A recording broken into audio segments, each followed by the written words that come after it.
on everything. Starcast on Friday, meet and greet on Saturday, all in on Saturday. I fly home on Sunday, and we'll get right back to business with what we normally do. But you guys are gonna get the full channel worth of weekly entertainment right from the hotel, man. So you guys are gonna get SmackDown, you're gonna get NXT. I got another reading and comments video already lined up for you guys. It's already uploaded. You guys are good to go, man. Off the script, everything's going to be here in the hotel.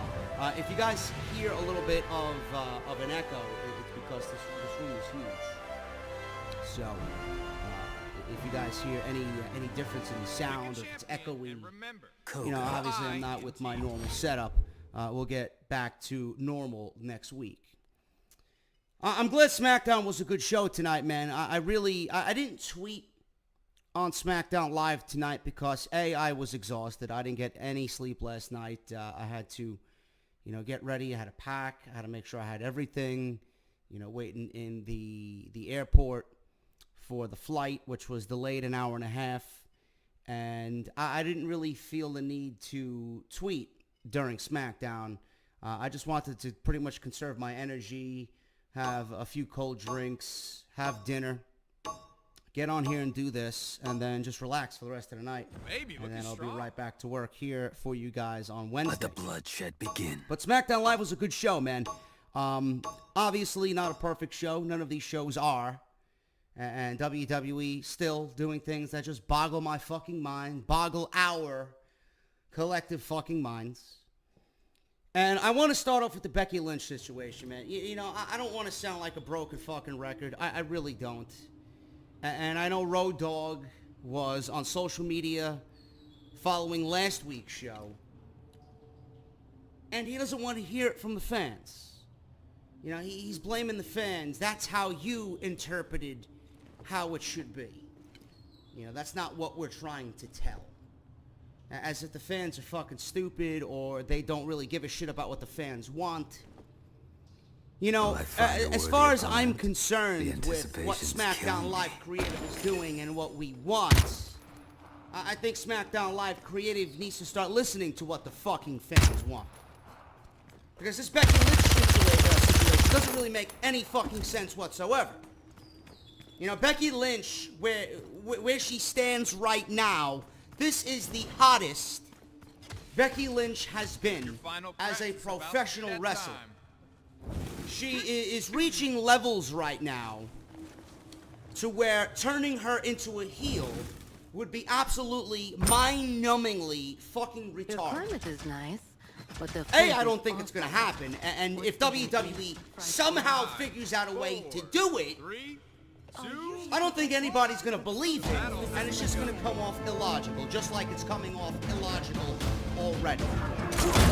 Charlotte is the natural heel.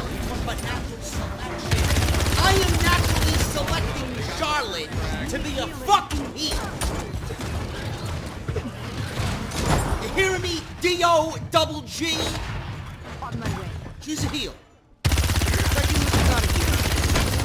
Becky Lynch has this stone cold Steve Austin vibe going on with her. She came out wearing all black tonight. Throwing fists on Charlotte, who just wrestled a 17-minute match with Carmella. And she's kicking ass, taking stopping Charlotte, and you know, putting her like a government news. Stopping a mud hole in her and walking her dry. It's ridiculous. I don't know what WWE is doing here, but I will tell you exactly what they need. And I don't want to sound like a broken record, but what WWE needs to do is open their fucking ears and listen. That's all they have to do. All they have to do.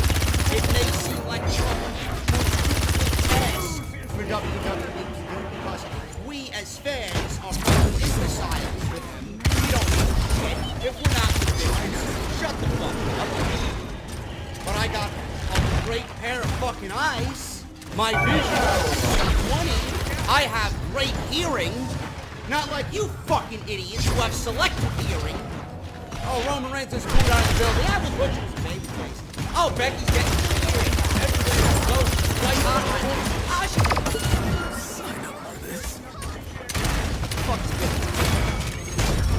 What WWE needs to do is simple, and I don't want to repeat it again for the fucking simpletons out there. All WWE needs to do is follow target. Natural selection here is Charlotte getting booed. Becky came out to cheers of her name being chanted. There were Becky chants in the championship match. We want Becky.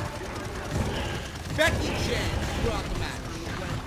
Let the WWE decide WWE fans decide who we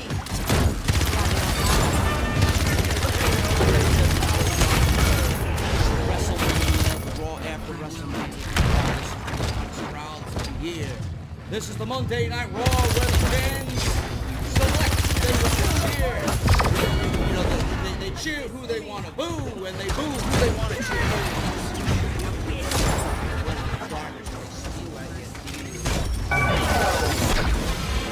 In this instance, it's WWE needing to listen to fucking because they know they fucked up. They know they fucked up. I don't even know what the fuck's going on half the time anymore. Please, it's not that fucking difficult. Becky Lynch is a baby face. Okay? Becky Lynch did not raise the hand of a villain. Now, Becky Lynch might have said some derogatory remarks towards the fan base. And then, days later when they uploaded to their YouTube channel. But Becky Lynch, in my eyes, is still a heel. Not even with the reaction that she's getting. That's it's just a natural way of doing it. There's no reason for us to do that. She hasn't shoved down our throat. She hasn't done any villainous like acts. She hasn't shit on the fans. She has never teamed with a fucking villain or a heel and done heel-like things. Why would we do this one? Why would we ever want to see this woman not? The natural order of selection here is to let the fans cheer for us. This woman has been tied down and held back for 2 years. If WWE thinks that it's not going to get a reaction in a positive way, then I don't know what the fuck she's going to be doing running a wrestling show. Now, Charlotte, on the other hand, is always on Twitter, where Charlotte body is Roman Reigns' face. Of the women's division. She's only where she is in She only is 7 times the champion because somewhere in the company, someone has an infatuation of making her just as great as her father with all the time reigns. Right? Must have lost her as well.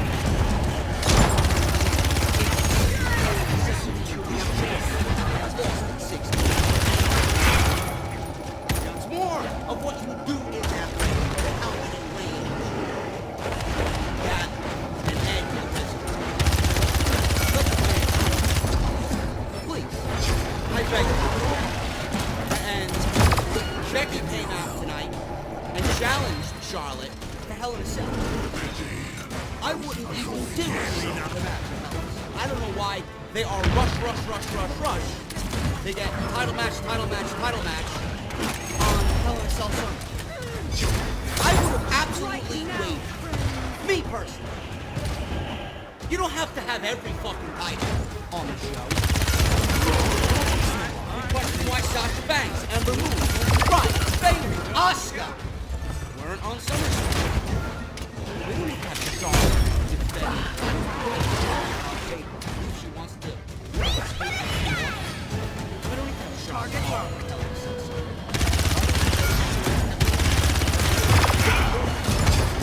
Plus, this is the money back. This is the match that people want to see. Why are you going to give me that match at Hell in a Cell and then we'll likely book it again at Evolution? Can't we just do a one and done situation? That's the way I see it. I don't know about you guys, but let me know what you think down below. Becky, right now, the natural selection of things, sticking to cheering.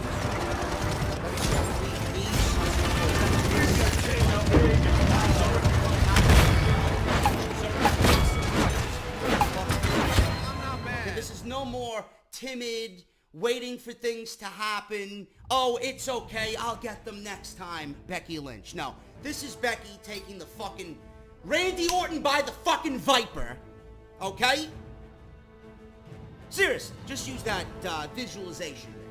This is Becky Lynch taking Randy Orton by the fucking Viper, fucking yanking that shit, and just fucking doing what she needs to do.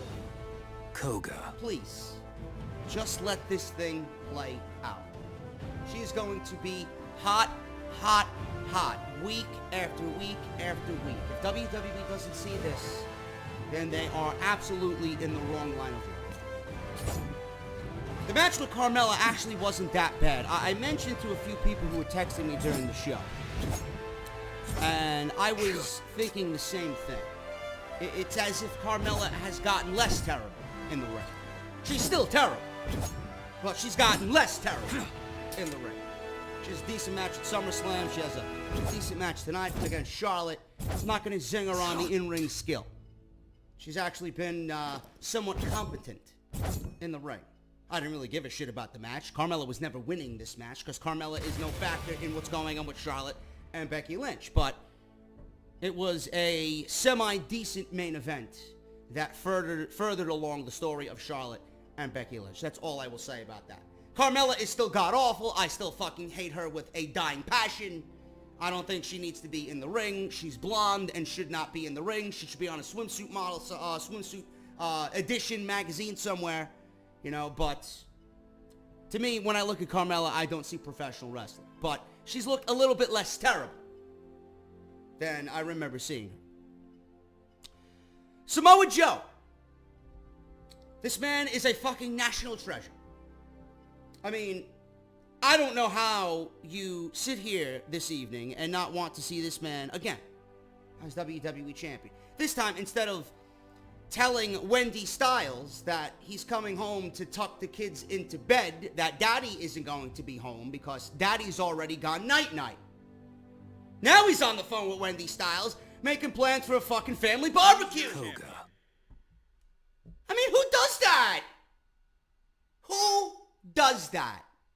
Samoa Joe does that, motherfucker.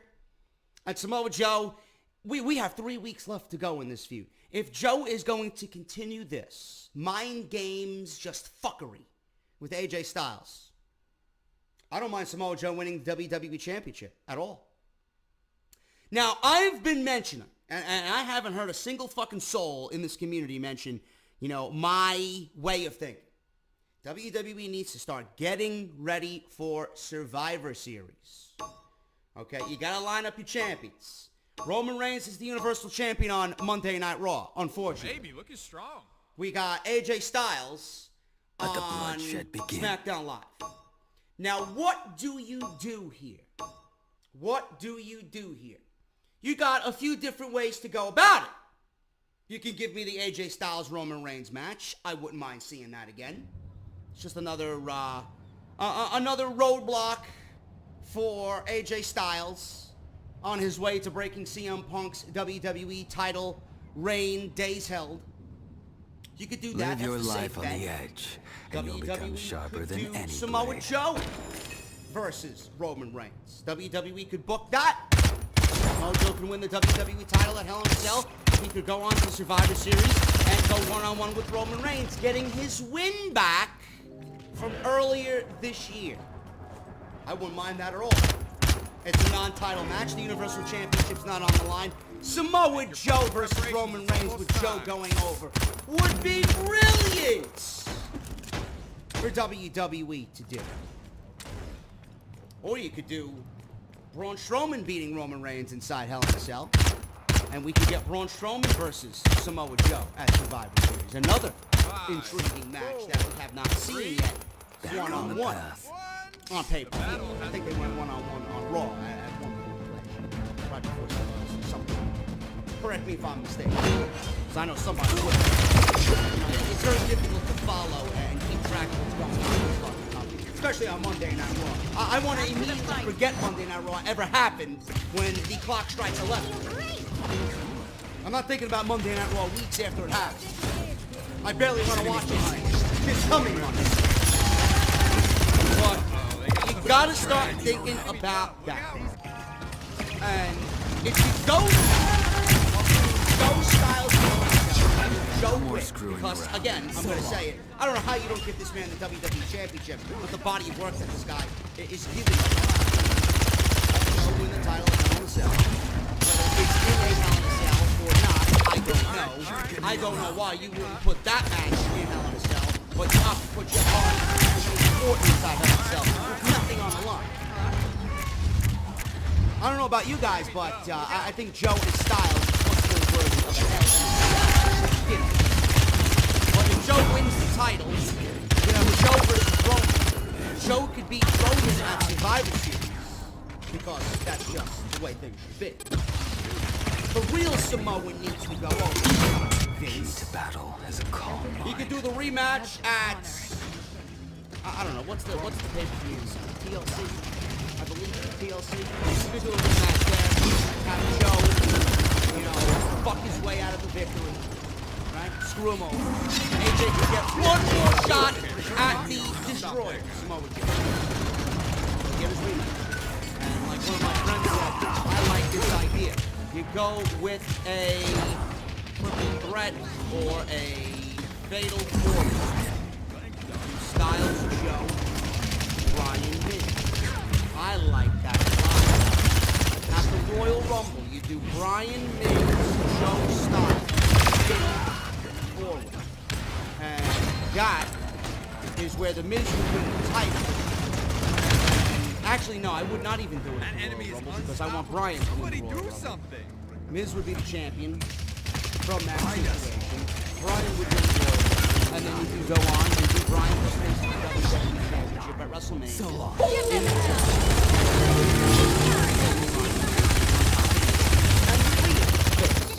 Of the WWE. I like it. You gotta start planning for the Survivor Series. Samoa Joe right now is doing some of the best promo work. He thought his stuff with Brock Lesnar.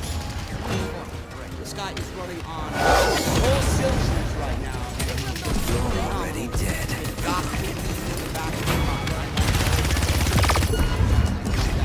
I don't know why they would not put these two guys inside Hell in a Cell. We still got 3 weeks. And another thing I want to make mention, I'm going to lead right into that. What is WWE giving? Why is WWE giving? And what are they doing giving us what could be a pay-per-view with 3 fucking Hell in a Cell matches? I don't understand this company with the logic of the more, the better. The more Hell in a Cell this is not a usual structure that we don't see outside this fucking gimmick shit. They moved it to September because they got 2 fucking pay-per-views going on in October. They only had it in October because it was October and it was Halloween. And it's got the word hell in the title of the fucking pay-per-view. Hell in a Cell. Oh, I told you. Right? Let's put it in October. And then you got fucking pink ropes for breast cancer awareness month. Yeah, that's a real intimidating fucking picture. A Hell in a Cell in which people have fucking bled, been thrown off, thumbtacks have been sticking in people's legs. But you give us a pink rope. Fucking out of your mind. 3 Hell in a Cell matches. The company has this idea of the more the better. There's only 1 match on this fucking show that should be in Hell in a Cell. And unless it's Braun versus Roman inside Hell in a Cell. Well, because it's Roman Reigns that was being Hell in a Cell. Samoa Joe and AJ Styles, A, have history. B, whatever the dialogue is right now for these guys, it definitely is going to warrant a Hell in a Cell. Even Jeff Hardy and Randy Orton, with all the bullshit and the fucking sickening shit that we've seen, these guys, no title on. Someone's got it there. Why are you putting him inside Hell in a Cell? And is Jeff Hardy really going to be Jeff Hardy inside the cage? Like, I don't even think Jeff Hardy can jump on the top of the cage. I wouldn't think Jeff fucking go through a table on the outside. I thought this guy had a fucking background. He had nerve games. Now they're putting him inside Hell in a Cell. That shit was fabricated. Well, this guy is a I don't understand why WWE, we got 3 weeks left to go. I guarantee you they make Joe Styles a Hell in a Cell match. So we get 3 Hell in a Cell matches. I was sitting here that week telling you the same exact thing. Is it necessary? No. WWE had Daniel Bryan versus Andrade Cien Almas. And I am a big fanboy of Andrade Cien Almas. I think he's fantastic. Now, the first thought in my mind was, okay, an interaction between these two guys. This is something that a lot of people can wait for. Almas. Pay-per-view match on any pay-per-view, including WrestleMania. Now, when Vega to interrupt, told Brian, we had this match made in front of us. And I asked, is this necessary? Why are you being away? This is not the type of match that Brian should have because of the with the mix.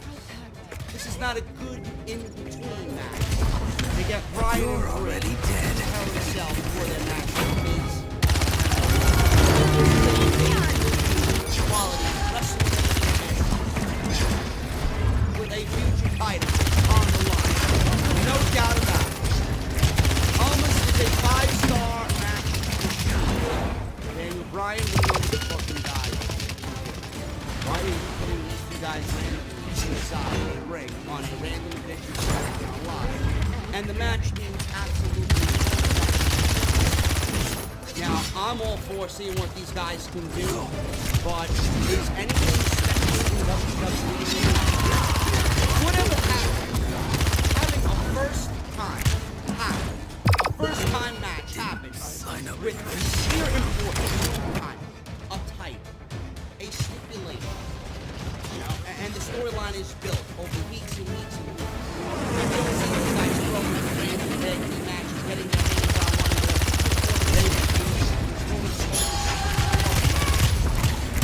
I want to see these guys work more so than anybody else on this fucking roster.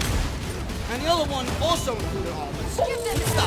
And we've already seen both of these matches on random editions of SmackDown. Now, WWE actually went about the ending of this match very well. And we'll talk about it when we go over what happened.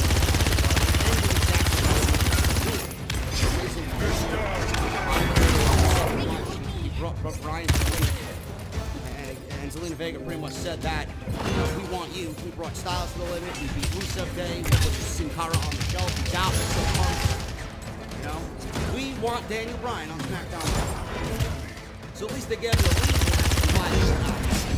Almas wants to take over SmackDown Live, which was a true explanation as to why he was out there in that moment. I just don't know why he was in that match while Bryan's feuding with the Miz. Now when we see them wrestle again, it's not going to be as big, it's not going to be as WWE can scale back the first time ever this year. I wish WWE, and it's happened more so on SmackDown Live. They're giving away a really excellent match. And it just goes to show you that this is absolutely they'd rather build more than a SmackDown. They give you something of great pay-per-view. Instead of complaining about it, I guess we just have to get used to it. I don't like it. I would have never put it. But at least WWE didn't have Almas lose clean, which I thought they were, when he was was an ES lock tonight. And the Miz interfered, and we got the right ending. And, you know, it's great to see Bryan and Brie versus Miz and Maurice. It's a natural progression of the storyline. It's a nice little detour from what we're getting right now with Miz and Bryan. But having Vega out there, and Almas, and all three of these couples there, it just looks, it looks sloppy. It really does look sloppy. I think Almas needs to distance himself from this situation and then kind of interject himself when the time is right. But I'm glad these two guys didn't really have much damage done to them. Bryan could have easily lost this match tonight. If The Miz wanted to cost Bryan this match, nothing would have happened to Daniel Bryan. Now, if Almas lost, then it would have been a little bit more of a detriment to Almas. Almas cannot be losing. Almas should not be losing anymore. Bryan could take a loss, because ultimately he's going to win with Brie Bella at Hell in a Cell, and then they have their one-on-one match again at the Australian Super Showdown, which is for a #1 contendership for the WWE Championship, and then WWE can do what I did here and discuss with you with the WWE Championship. So I'm glad that WWE gave us the ending that we got with Almas and Bryan.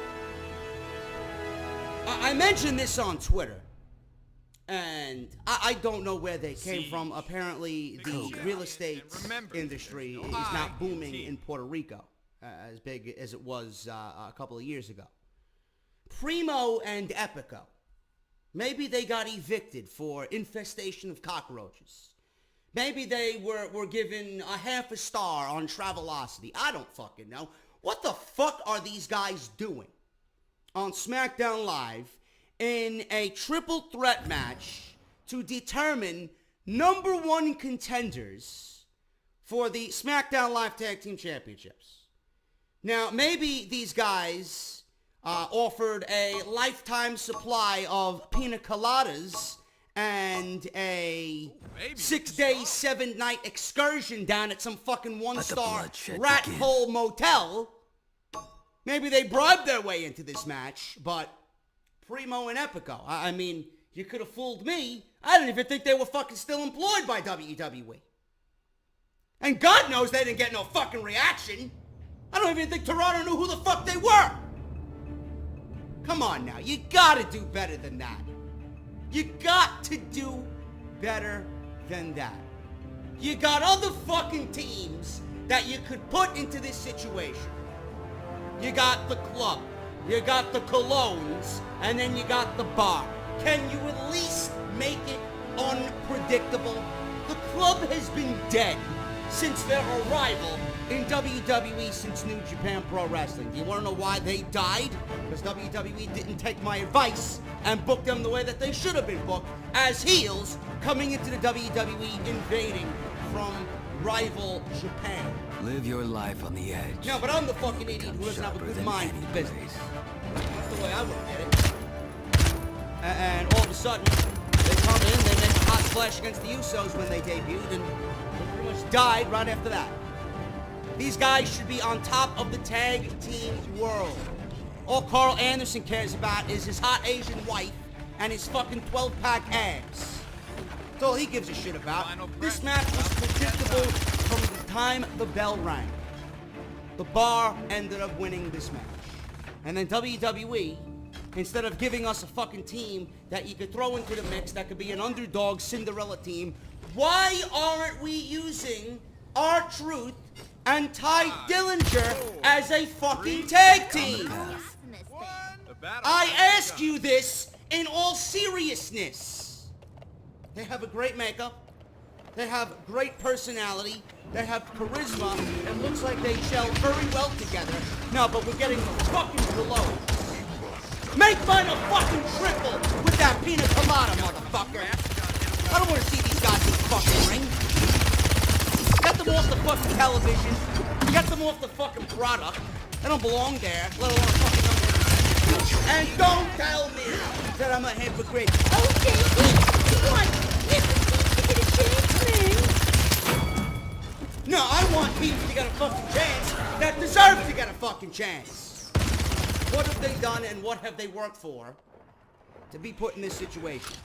Nothing. Absolutely nothing. And what is with these triple threat matches? This is the same fucking way that we decided the last pay-per-view who would challenge for the tag team championships.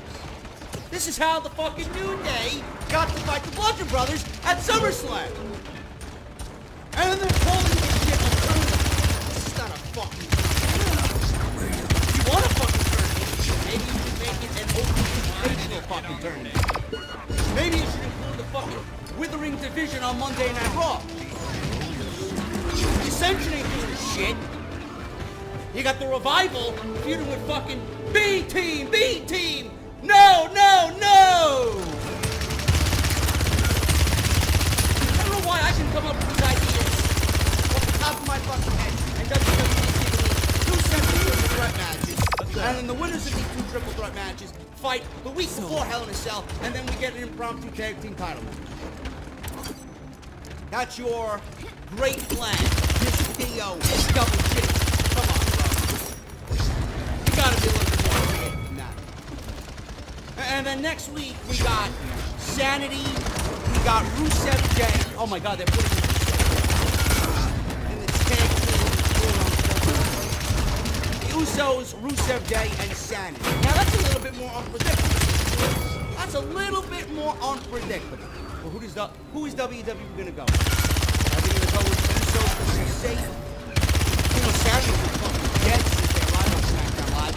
Rusev Day, if they didn't push Rusev Day when they were at the peak of their fucking Rusev Day gimmick as a tag team, you think they can push it down?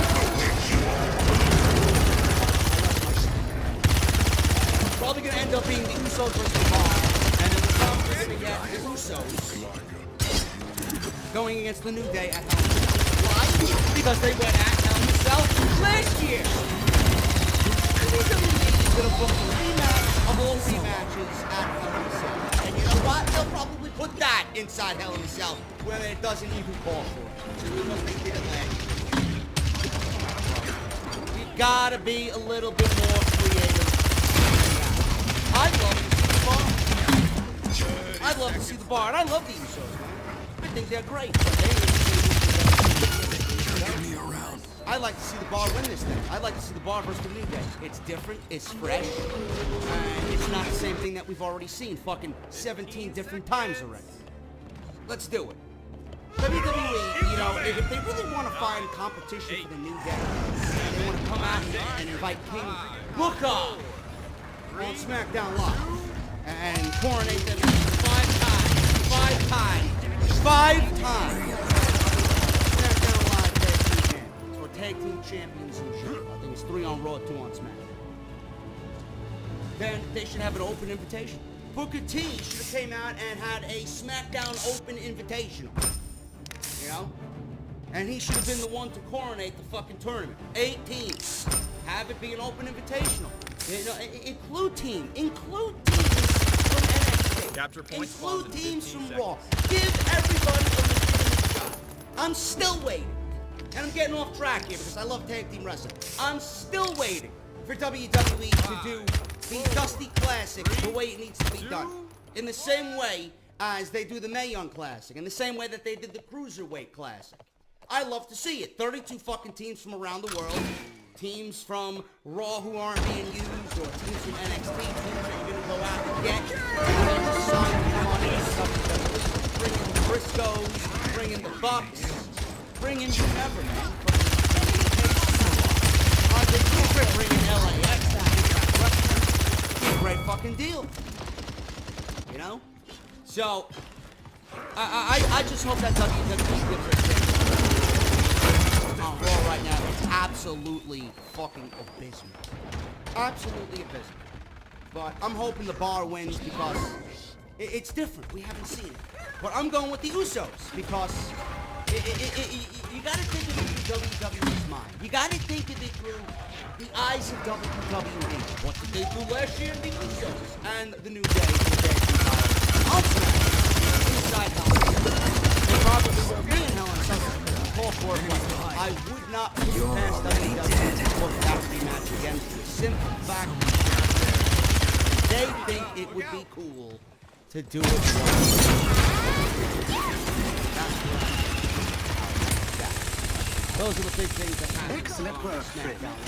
Let's go over the fucking results here. As I'm looking at my iPad here. We had the #1 contenders match. We had the Bar versus Stallone versus Luke Gallows and Charles Gallows. So on top of that, they didn't get no entrances. They didn't get no fucking. They had the names, you know. And they're a bunch of nobodies. They're a bunch of irrelevants on SmackDown. This match is pretty much self-explanatory. There's really nothing in this match. And he had Primo tagging in here. He comes off the top, for 2 counts, and that was on Cesaro. Sheamus runs in, but Gallows and Anderson clean house. They go for a magic killer on Primo, but Epico breaks it up with a backstabber to Anderson. Then gets hit with a double backstabber by the clones. Cesaro takes himself in, takes out Gallows while Sheamus stops the clones on the outside. Cesaro covers for victory.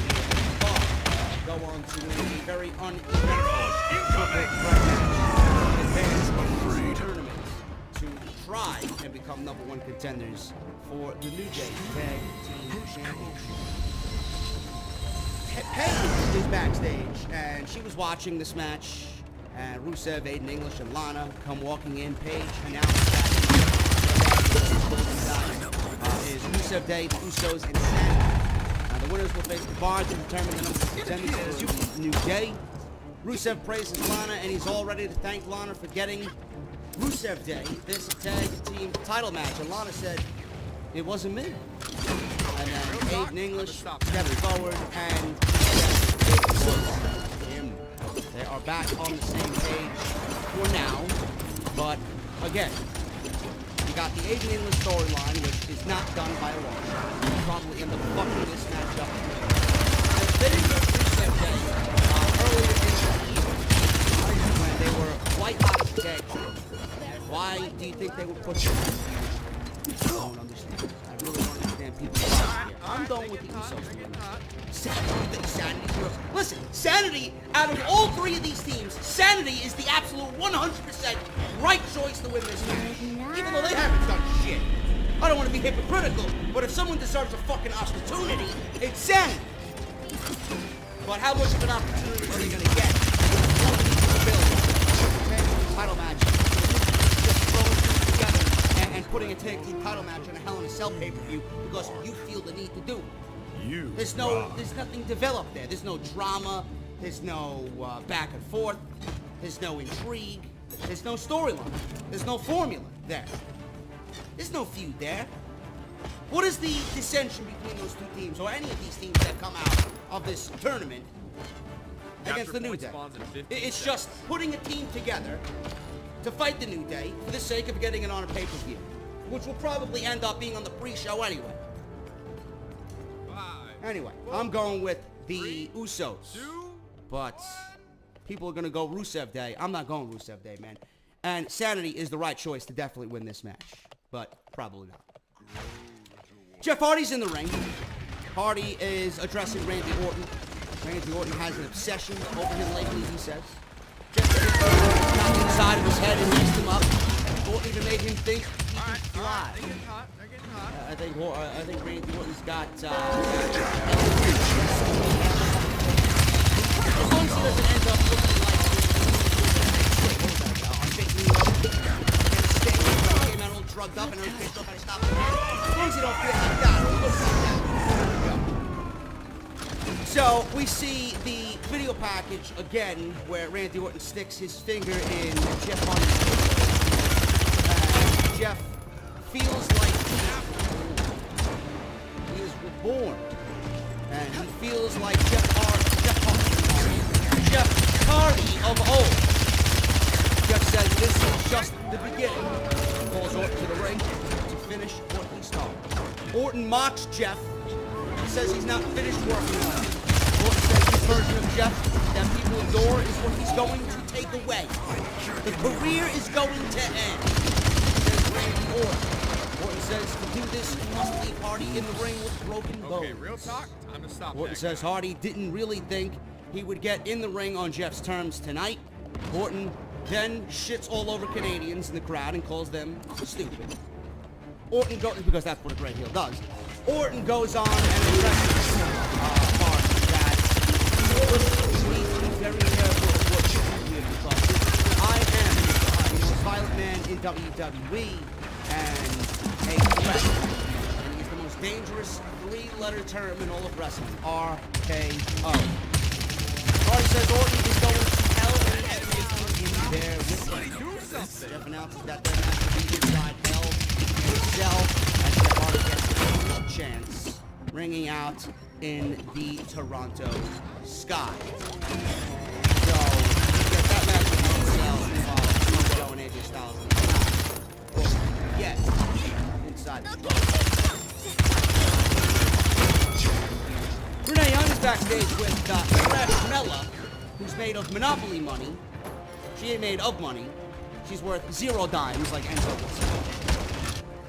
Renee Young is backstage with Carmella, asking if she's afraid of the buzz leaving her and going to Charlotte Flair or Becky. Look out. First of all, Carmella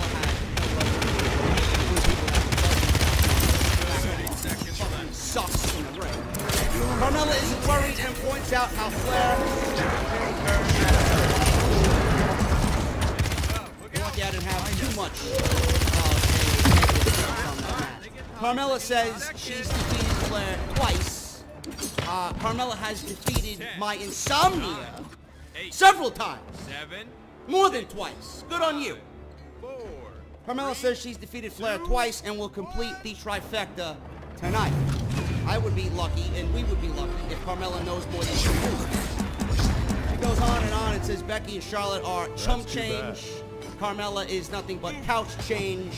And if you dig in your couch right now and pull out a whopping 8 cents, Carmella is less valuable than that 8 cents. Mella is money, she says.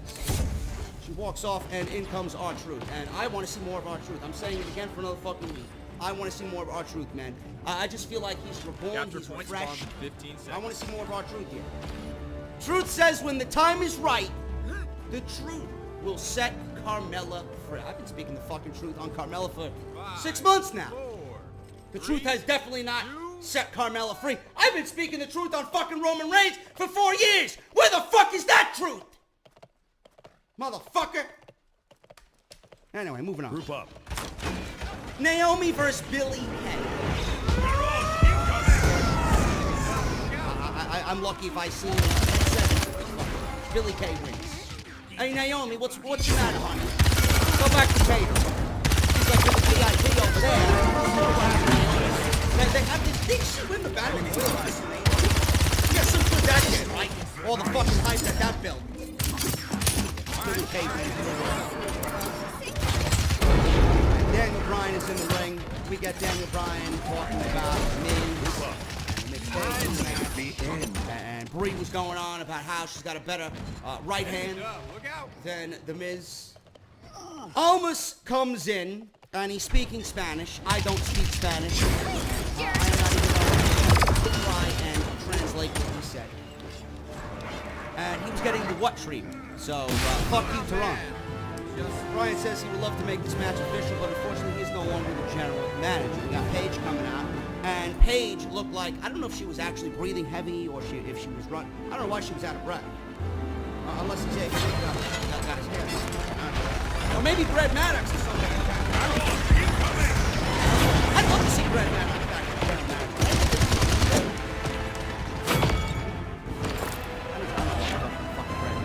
2018. Anyway, Paige comes out. She's all out of breath. She's like, my office is in the back of the fucking building. I had to run all the way in high heels. Whatever. I heard a nasty rumor about Paige possibly being reprimanded because she got too drunk on her birthday in New York City SummerSlam weekend. Apparently she was stripping clothes off her friends and rubbing her face in their breasts. Some shit like that I fucking heard. Some ridiculous shit that Vince McMahon's gonna fire Paige over this nonsense. Let the fucking girl celebrate her birthday. She ain't a fucking in-ring performer. You took that away from her. She can't do that anymore. She wants to shove her face in her friend's fucking tits. Why the fuck not? I don't know. Anyway, she makes the match. Who wants to see Almas versus Bryan? Not me. Not on a random edition of SmackDown Live, but I don't book the show. She calls for a referee, and out comes a referee. Bryan versus Andrade Cien Almas. The ending of this match was fan-fucking-tastic.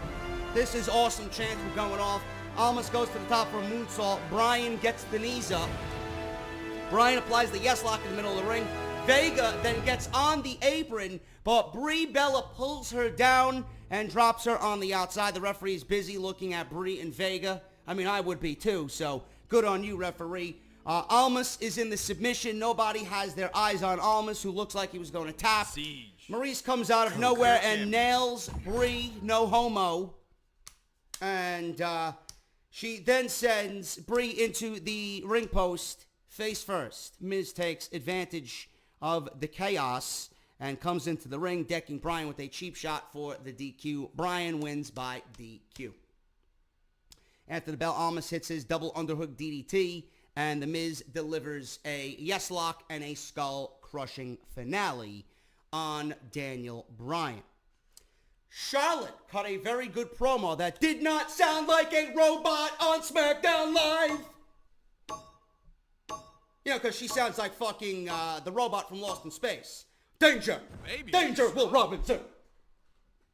You know? Let the bloodshed But she begin. sounds more robotic than the robot from Lost in Space. The robot from Lost in Space actually sounds a little bit more human.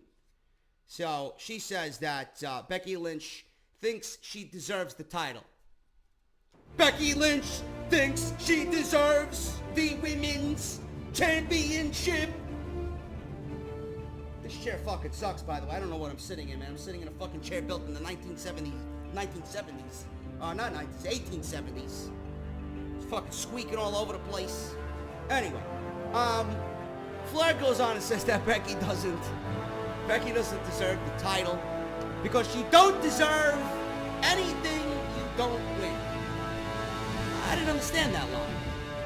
I mean, any one of us could say, you know, Charlotte doesn't deserve the women's championship. What the fuck did she do? She beat someone who can't even give you a fucking half-a-star match. Yes, she's the women's champion. You don't deserve anything that you don't win. I mean, Almas gave us a fucking, I don't know, Johnny Gargano gave us a 5-star match against Almas. He deserved to win the championship.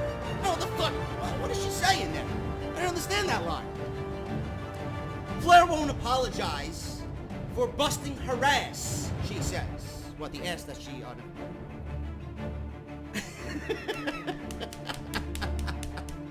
Oh my God, I gotta stop myself, man. I had a few drinks today, so I gotta refrain. I don't need any of these social media fucking degenerates coming after me. She won't roll over for anyone who tries to take that from her, even if it was her best friend. So Flair says Becky wants the spotlight, and after she runs through Carmella tonight, Flair is going to give Becky the spotlight. I'm sure it will not be in a factory in which Charlotte Flair was properly put together. You know, because she's a robot. I just want to get the fuck out of here. Carmella versus Charlotte Flair was the main event, but before that, man, we got AJ Styles and Samoa Joe. AJ is in the ring, and he is calling out Joe for attacking him last week and putting him in the coquina clutch. Sounds like a fucking drink I would like to have at the bar. AJ Styles' wife Wendy and his daughter are now embroiled in this feud with Joe and Styles. AJ says Joe is good with the mind games because he has AJ right where he wants him. AJ goes on and on about how Joe isn't a real man. AJ says the WWE Championship, or he's the WWE Champion, and he makes the rules. They got the first frag. I don't think you see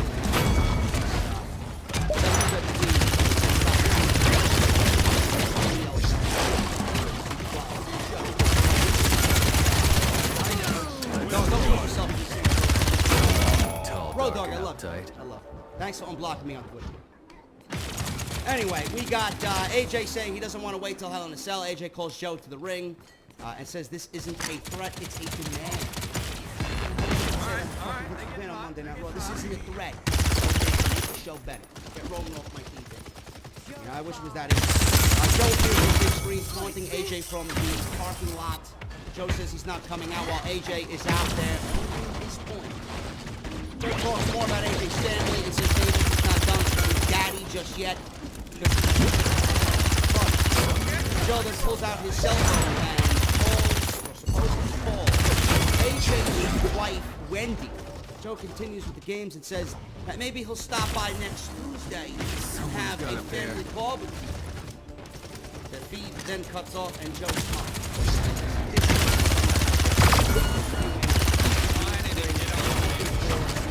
Back. Nowhere to be found. Finally, guys, we have.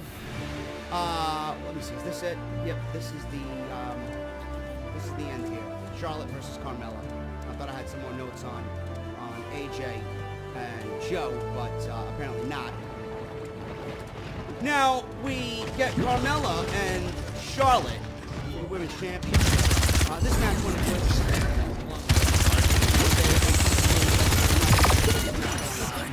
Carmella loses here. She didn't look that bad.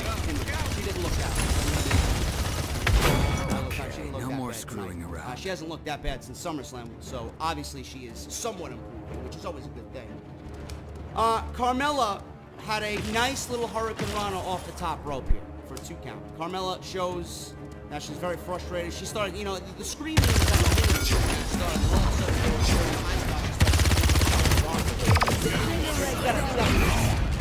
That's not really what I want to see from you getting better. I don't want you screaming like a fucking banshee in the Gotham City night, okay? It's not really fucking attractive, and it's not fucking wrestling-esque. You want to do that? I'm sure someone from fucking Pornhub.com will give you a job one time, okay? Anyway, Carmella is frustrated, screaming like a fucking gargoyle all over the place. Flair goes to the different floor of Carmella a couple of times. Goes for a pinfall. Flair finally a natural selection.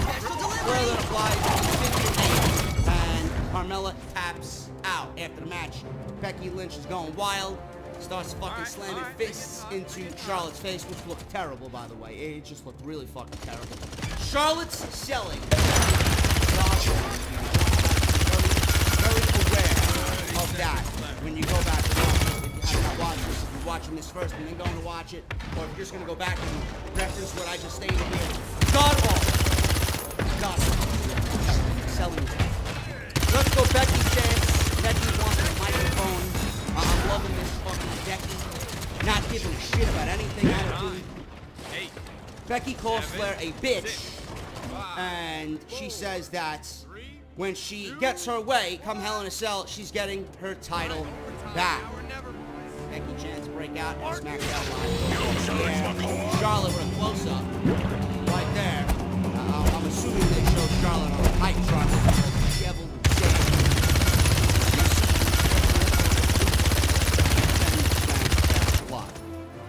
Please, WWE, do the right thing. You want to talk about natural selection for Charlotte? The natural selection here is to listen to the fans and give the fans what they want. I know it's out of your fucking element, but listen to the goddamn fans. Lesson 2. We are right on this. Use every tool to your advantage. Let us take control of the story and get the fuck out.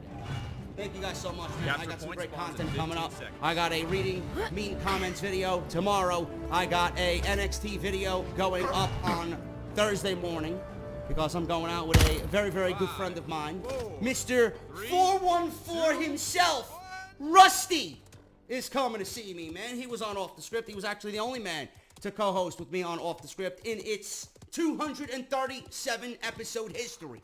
That's because I had a fucking fever of 103. And I was battling some fucking flu-like symptoms. So he came to the rescue. Tomorrow in Chicago. So I can't wait for that. So you guys are getting an NXT review.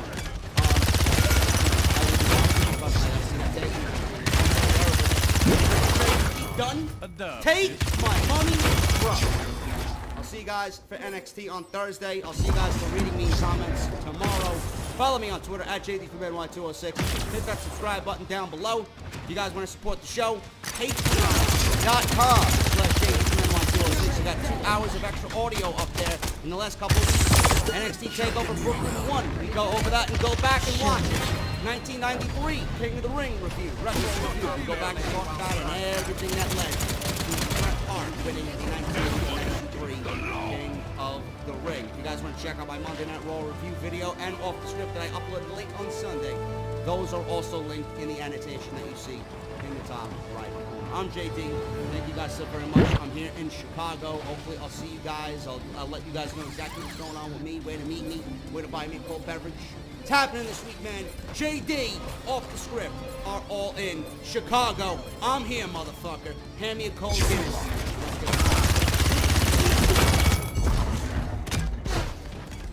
After a huge success on Friday with House of Glory and a wrestling event that is making people on the independent circuit here on the East Coast fucking salty, after an NXT takeover once again that blew away all of our expectations, after the most meaningless world title victory in the history of the WWE on Sunday, after a brand new Roman Reigns agenda was pushed to the masses on Monday, leaving me with no voice and sheer exhaustion, SummerSlam weekend finally ended with SmackDown Live tonight, and I can honestly say that I am super glad that SummerSlam weekend 2018 is finally over. SmackDown Live tonight, last night in the Barclays Center, gave us a lot of talking points. A lot of talking points tonight for SmackDown Live. And out of everything that happened on this show, we've seen a lot of this stuff picked up and left over from SummerSlam. Jeff Hardy and Randy Orton tonight. Hardy lost to Nakamura on Sunday at SummerSlam. And then we had Daniel Bryan and The Miz. We went over how Daniel Bryan lost that match. The Miz cheated to win as Maurice handed her husband brass knuckles. We went over the AJ Styles Samoa Joe situation. We went over the tag team title situation. And then we went over the women's championship situation. And what happened after the women's championship situation, probably to me, out of everything, has me invested and interested a lot more right now than everything else going on with SmackDown Live.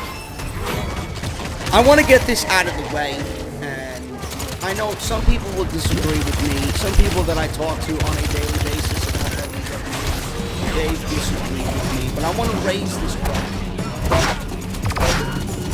WWE tonight and at SummerSlam, I mentioned that SummerSlam that WWE took a risk.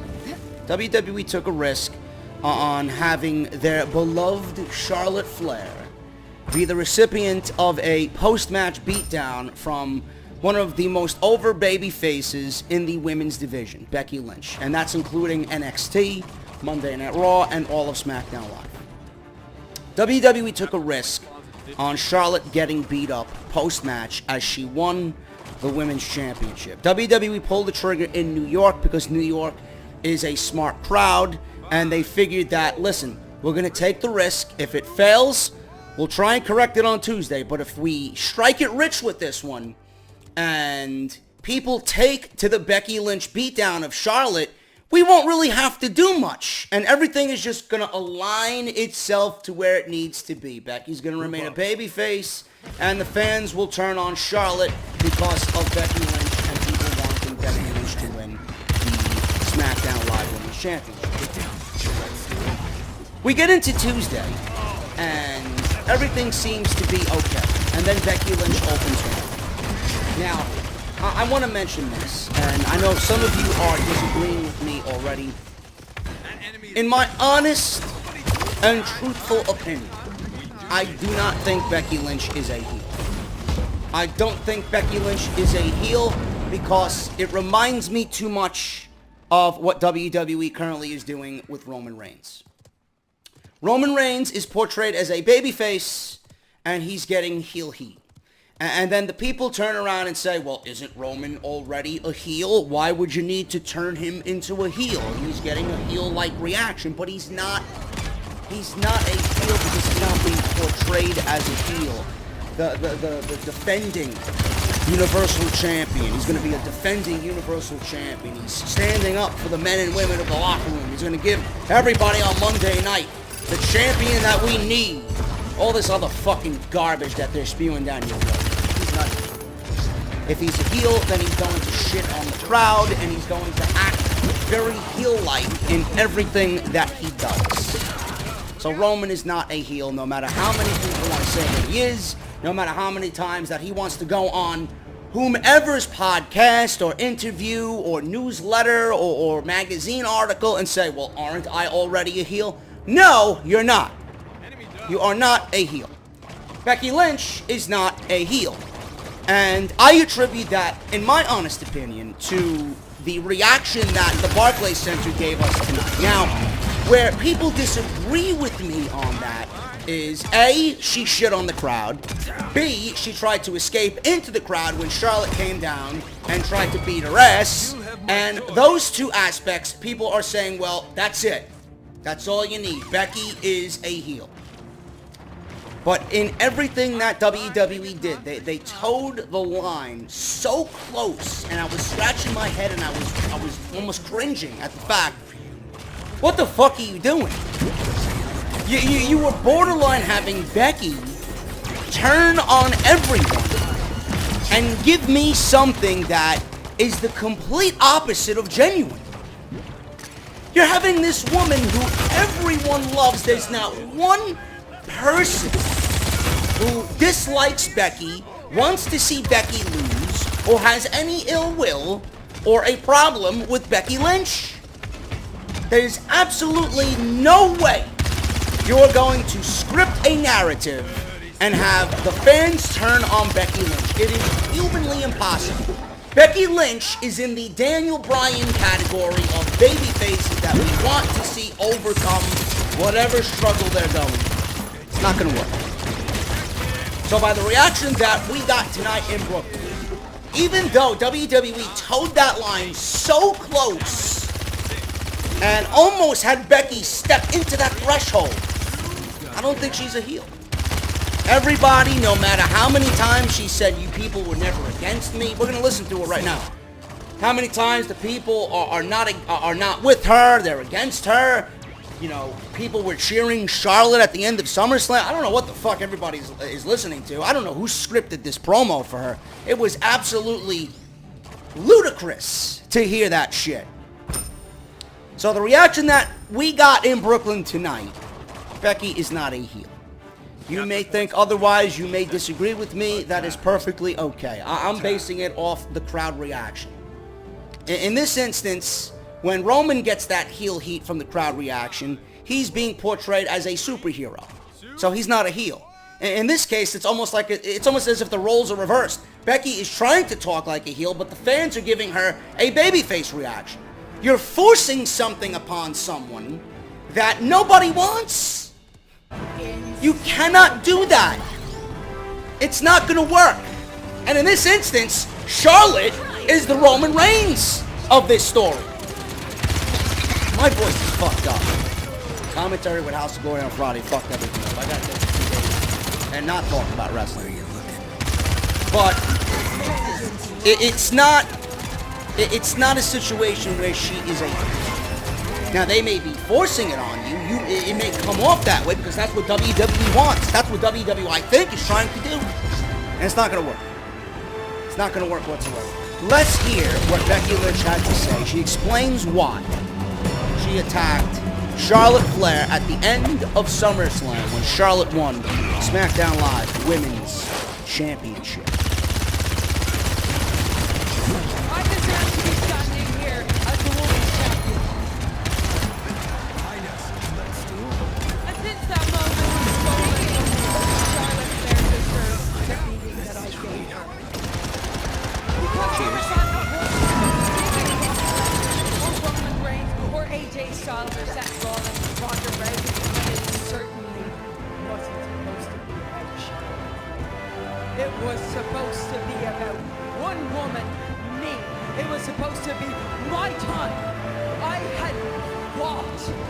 my way for months and burned my way into a singles match with Carmella. And I had even gotten over the fact that Charlotte Flair had been added to the match. People are chanting her name. Because finally it was my opportunity to silence the critics who said that I was just Charlotte's friend. I pictured myself raising that title above my head, saying that I am my own woman, that I am a top star, that I put SmackDown Live Women's Division on the map, and that I am the new champion. All right, so we're a minute and 25 in here on WWE YouTube video, okay? Nothing's been said that's out of the box or out of character for Becky. Becky's tone is one of frustration, which is okay. It's fine. And then all of a sudden, the switch is turned on, and I'm scratching my head as to why they're doing this. And the first thing that I thought of, well, it's not going to work. You are doing something and forcing something upon us that we don't want. And you can't do that. The WWE should have learned this lesson already, and they failed to grasp at the fact that they're doing the same thing with Roman